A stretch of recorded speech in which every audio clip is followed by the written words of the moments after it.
Hey everyone, Sino here with my Fizz guide. 5 tips for Fizz. So for runes, I run 9 Magic Pen, Ability Quints, Greater Seals of Health, and Magic Resist. I found this is a nice balance for Fizz, and then he no longer needs any sort of cooldown in his runes due to the recent changes to Zanya's and Abyssal Scepter, etc. For masteries, I run pretty standard 12-18. 12-18. This is pretty standard, but I do tweak it once in a while depending on how the last couple of matches go.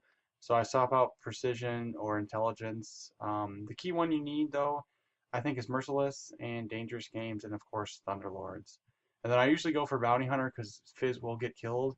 And then oppressor, I don't like that it has to trigger for a slow stun or root, which theoretically will be when your ult is, but if you miss your ult, you're not going to get that extra damage. So, and then the bounty hunter does scale up to 5%, so endgame is a lot better. So the first tip on Fizz is that you will lose your lane more than likely. So you need to mentally be prepared to lose CS, lose the experience, and get bullied on a lane sometimes. The biggest change for me is when I figured this out, and then I wouldn't tilt when I started losing lane, because Fizz doesn't need to win lane, and he can always come back later if he's down on CS. So don't tilt if you're losing lane. Second tip is to GFOTOT, get the blank out of there. When you're low health, out of mana, on Fizz, do not, and you're behind on CS, don't linger.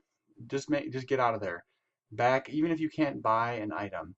The one thing I've learned from watching streamers and some pro players like Bergson is if they get on Fizz, if they're down on hit points or health, they get out of there. They sometimes can't buy an item, sometimes can buy Doran's or something cheap, but they don't linger when they're low health or mana. And this will prevent you from getting tower dove and getting killed and feeding. So get out of the tower. When you're out of mana, when you're out of health, it's time to back. And that's just the way it is with Fizz. The third tip with Fizz is to trade when you're laning. If you don't trade with your opponent, you won't know how much damage you do to them. You won't know how much damage they do to you.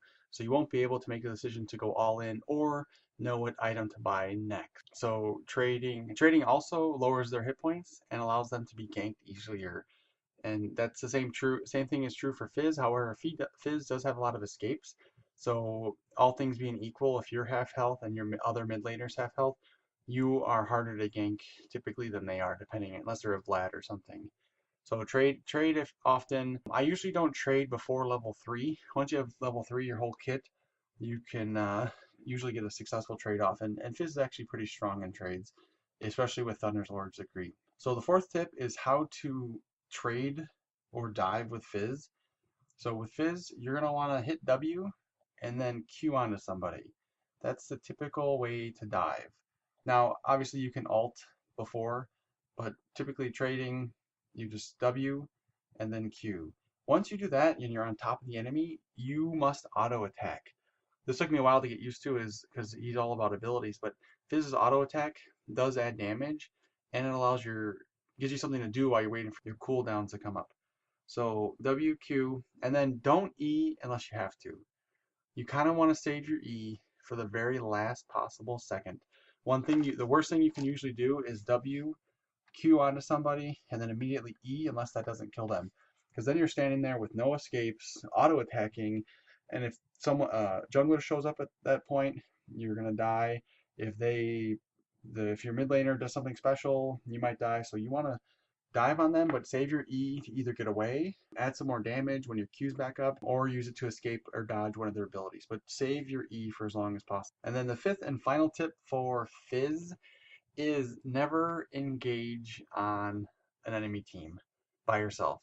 Fizz is not the initiator. You need to wait until your team engages. Either tank engages or you catch someone out. Even though you one-shot people pretty easily, I've learned that if you one-shot their AD carry, and even if you Zanyas, a lot of times your team won't follow up, so you just die. So I always wait until the team is fighting, and then you can dive on the enemy AD carry or their AP carry or one of their squishy bruisers like a Yasu or something. But always wait till the team engages, and then once the fight is started, if you have Zanyas and with your E and your Q, you're really hard to kill. but that's not true if you're the first one to dive in. So always wait for your team to engage. So that's it. Thanks for listening to my top 5 tips for Fizz. Please like, subscribe, leave a comment. If you have your own tips or suggestions, please leave them in the comments below.